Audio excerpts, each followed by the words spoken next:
사랑하는 형제자매 여러분, 오늘 여러분의 삶에 하나님의 크신 은혜와 평강이 함께하시기를 기도합니다.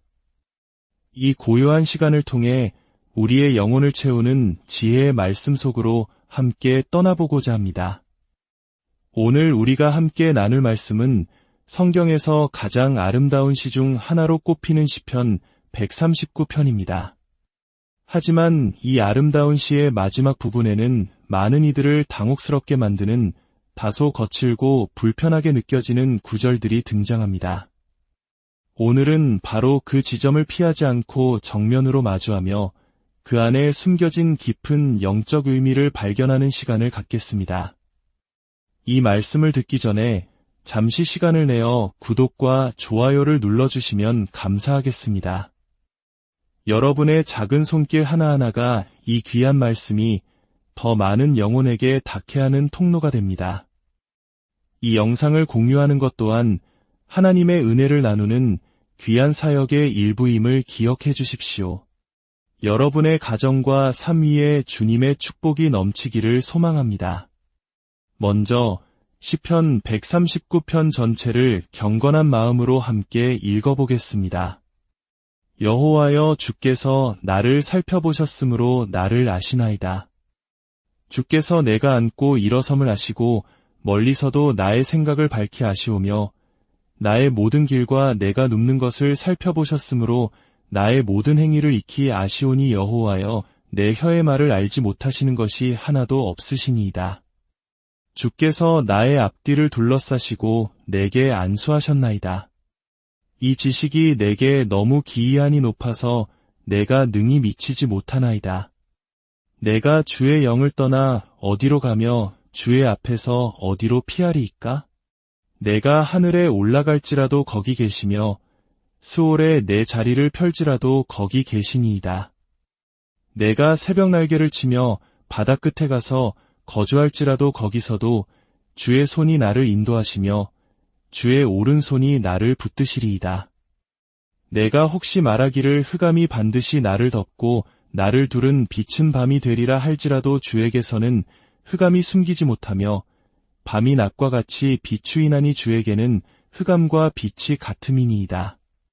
주께서 내 내장을 지으시며 나의 모태에서 나를 만드셨나이다.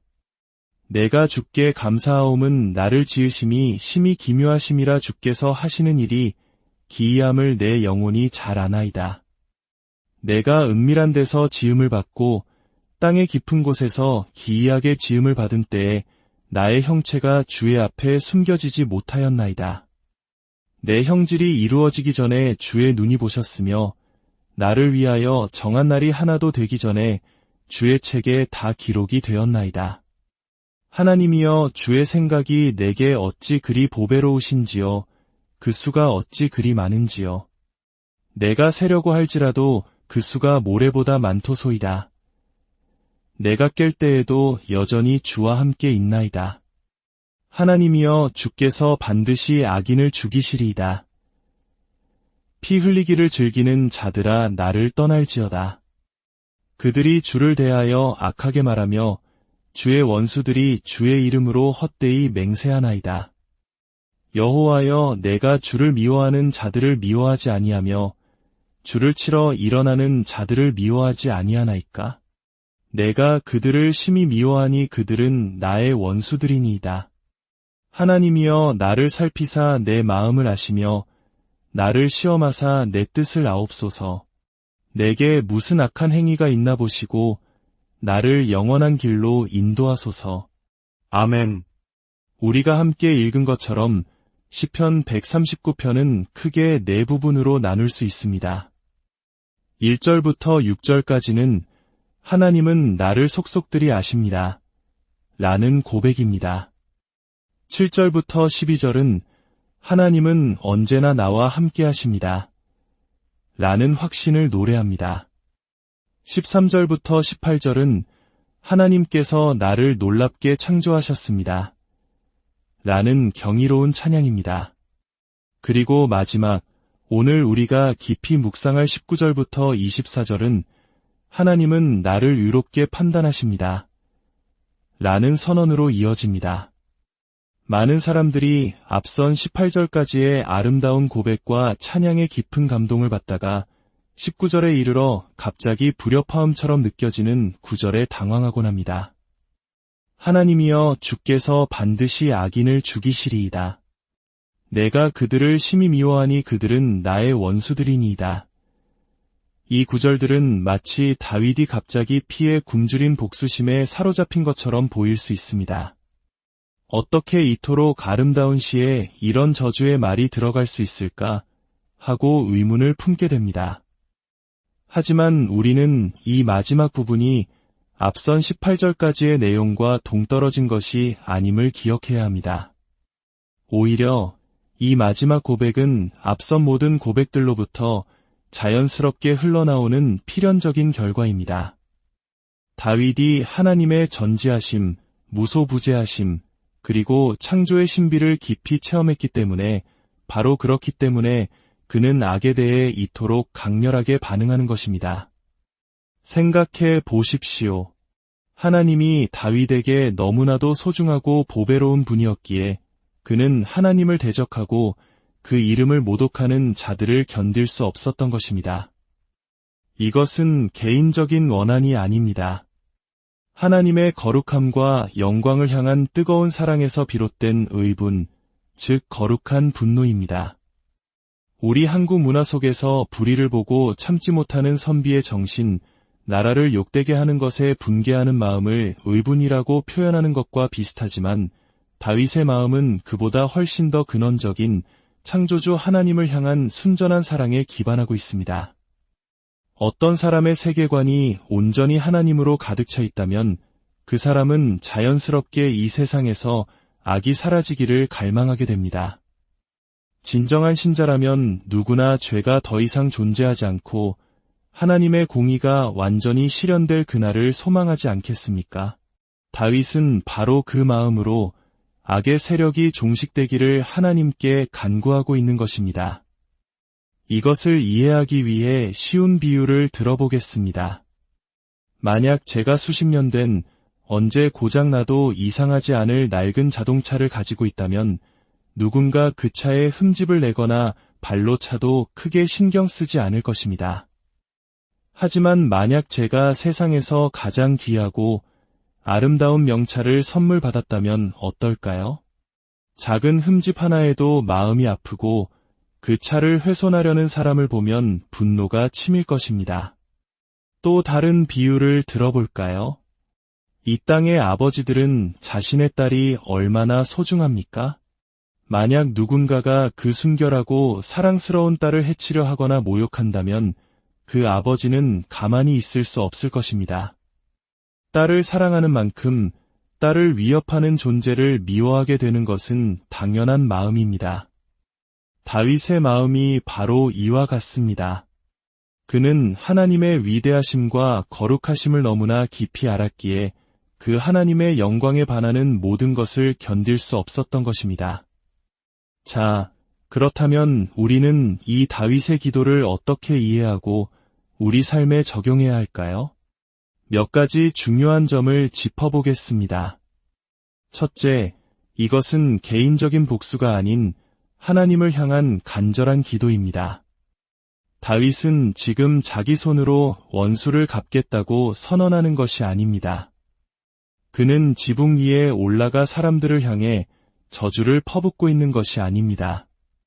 그는 조용히 가장 은밀한 자리에서 하나님께 아뢰고 있습니다.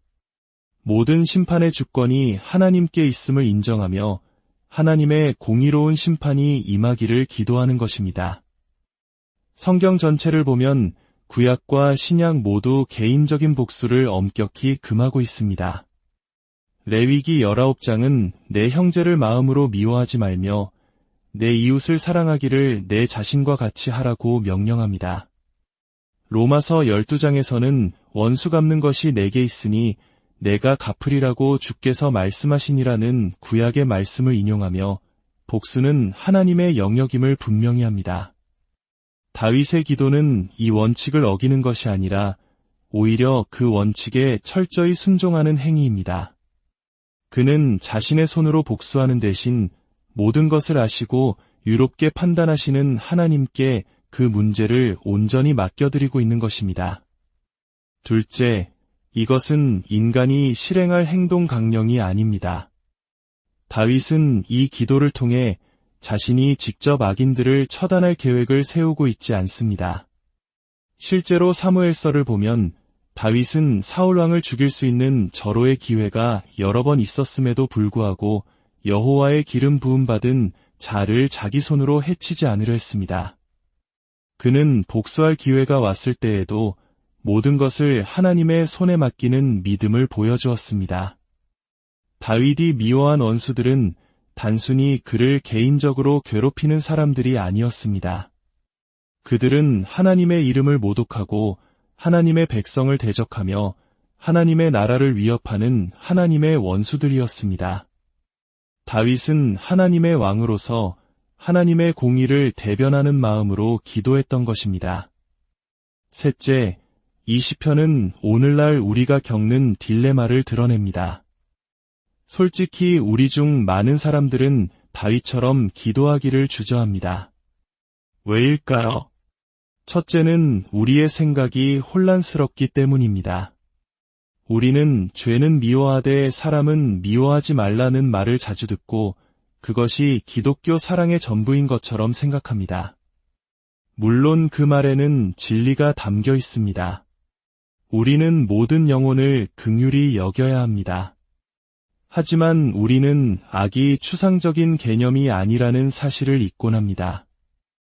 악은 악을 행하는 사람들의 마음과 행동을 통해 구체적으로 나타납니다. 하나님의 마지막 심판이 임할 때 그것은 악이라는 개념 위에 떨어지는 것이 아니라 회개하지 않고 끝까지 악을 행하는 악인들 위에 떨어질 것입니다. 더 심각한 문제는 우리가 살아가는 방식이 세상과 타협해 있다는 점입니다. 우리의 진짜 문제는 지적인 것이 아니라 도덕적인 것일 수 있습니다. 다윗은 악이 얼마나 악한지를 분명히 보았지만 우리는 그것을 보지 못합니다. 우리는 세상의 죄악에 너무나 익숙해져서 그것을 보고도 분노하거나 마음 아파하지 못하는 무감각에 빠져버렸습니다. 마치 서서히 뜨거워지는 냄비 속의 개구리처럼 우리는 영적으로 죽어가고 있는지도 모릅니다. 우리는 공적인 문제, 예를 들어 사회적인 불의에 대해서는 목소리를 높이기 쉽습니다. 하지만 정작 우리 자신의 삶 속에 깊이 스며든 죄, 20분 전에 내가 지었던 그 죄에 대해서는 회개하지 못하는 위선에 빠져 있지는 않습니까? 야고보서의 말씀처럼 한 입에서 찬송과 저주가 함께 나오는 모순된 삶을 살고 있지는 않습니까? 우리가 악에 대해 다윗과 같은 거룩한 분노를 느끼지 못하는 이유는 어쩌면 우리 자신이 그 악과 너무나 깊이 타협하며 살아가고 있기 때문일지도 모릅니다. 마지막으로 이 시편은 우리가 가져야 할 궁극적인 자세를 보여줍니다. 놀랍게도 다윗은 악인들을 향한 기도를 마친 후 즉시 그 시선을 자기 자신에게로 돌립니다. 하나님이여 나를 살피사 내 마음을 아시며 나를 시험하사 내 뜻을 아옵소서. 내게 무슨 악한 행위가 있나 보시고 나를 영원한 길로 인도하소서. 이것이야말로 이 시편의 절정입니다. 그는 외부의 악을 지적하는 데서 그치지 않고 자기 내면의 악을 직면합니다. 그는 시편의 시작에서 고백했던 것처럼 다시 한번 하나님의 전지하신 눈앞에 자신을 완전히 내려놓습니다.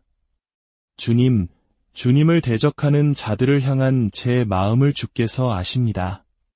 하지만 이 기도를 마치기 전에 먼저 제 자신을 살펴주시옵소서. 제 안에 있는 악한 길을 보시고 저를 영원한 생명의 길로 인도해 주십시오. 다윗은 자신의 마음속에도 끔찍한 죄의 씨앗이 도사리고 있음을 알았습니다. 위대한 선지자 이사야가 지극히 거룩하신 하나님을 뵙자마자 화로다나여 망하게 되었도다. 나는 입술이 부정한 사람이여 라고 외쳤던 것처럼 진정으로 하나님의 거룩하심을 경험한 사람은 자신의 죄인됨을 깊이 깨닫게 됩니다. 결국 다윗의 기도가 우리에게 가르쳐주는 것은 이것입니다. 세상의 악을 보며 분노하고 안타까워하는 마음은 귀합니다. 그러나 그 마음이 우리를 교만하게 만들거나 스스로를 의롭다고 여기게 해서는 안 됩니다. 오히려 그럴수록 더욱더 우리 자신을 하나님 앞에 비추어 보아야 합니다. 하나님, 저 악인들과 똑같은 죄의 본성이 제 안에도 있음을 고백합니다. 저를 불쌍히 여기시고 제 마음을 정결하게 하여 주시옵소서. 이것이 바로 우리가 가져야 할 자세입니다. 외부의 적을 향해 손가락질하기 전에 먼저 내 안의 적과 싸우는 것, 세상을 심판해달라고 기도하기 전에 먼저 나를 살펴달라고 기도하는 것, 이것이 시편 139편이 우리에게 주는 가장 깊은 교훈입니다. 사랑하는 성도 여러분, 오늘 이 말씀을 통해 다윗의 마음을 깊이 이해하고 우리 자신의 영적 상태를 정직하게 돌아보는 은혜가 있기를 바랍니다.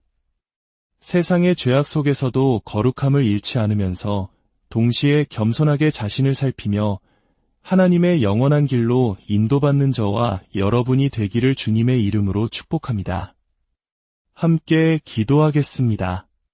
거룩하신 하나님 아버지, 오늘 시편 139편의 말씀을 통해 저희를 향한 주님의 놀라운 사랑과 지혜를 다시 한번 깨닫게 하시니 감사합니다. 저희가 세상의 악을 보며 거룩한 분노를 품게 하시되 그 마음이 교만으로 이어지지 않도록 지켜주시옵소서. 오히려 다윗처럼 이사야처럼 저희 자신의 죄인됨을 깊이 깨닫고 주님 앞에 겸손히 엎드리게 하옵소서. 하나님이여, 나를 살피사 내 마음을 아시고 나를 시험하사 내 뜻을 아옵소서. 이 다윗의 기도가 오늘 우리의 기도가 되게 하여 주시옵소서. 우리 안에 있는 모든 악한 길에서 돌이켜 주님께서 예비하신 영원한 생명의 길로만 걸어가게 하옵소서. 우리 주 예수 그리스도의 이름으로 기도드립니다.